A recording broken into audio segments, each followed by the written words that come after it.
मेरे पास एक Yamaha cruise का बाइक है। आप देख सकते हैं इसमें इंजन ओपन किए हुए हैं। इसका इंजन में बहुत ही ज़्यादा साउंड कर रहा था, खट का आवाज़ कर रहा था और किट का साउंड कर रहा था। इसके लिए इसका इंजन ओपन किए हैं। तो हमको लगा कि पहले इसका क्रैंक का प्रॉब्लम होगा, तो खोलने के बाद पता चला कि इसका क्रैंक बिल्कुल भी ख़राब नहीं है, इसका बढ़िया है। तो इसका खोलने के बाद पता चला कि इसका असली प्रॉब्लम जो है इस ब्लॉक और पिस्टन का है। इसमें देख सकते हैं कितना घिस चुका है, ये बिल्कुल भी नहीं चलेगा। और इसका पिस्टन का हालत देख सकते हैं क्या हुआ है, पूरा ख़राब हो चुका है, ये चेंज करना पड़ेगा। और इसका हेड का देख सकते हैं प्रॉब्लम, इसका ऑयल जो है पूरा ख़राब हो चुका है।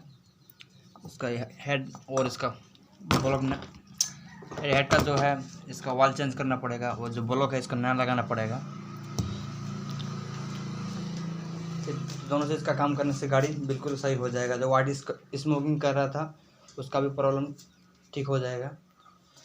लगभग इसका 4000 के करीब खर्चा पड़ेगा। इसका क्लच प्लेट, टाइमिंग चेन सब मतलब लगेगा। इसका दूसरा वाला पार्ट भी जल्दी ही लेके आएंगे। Thank you.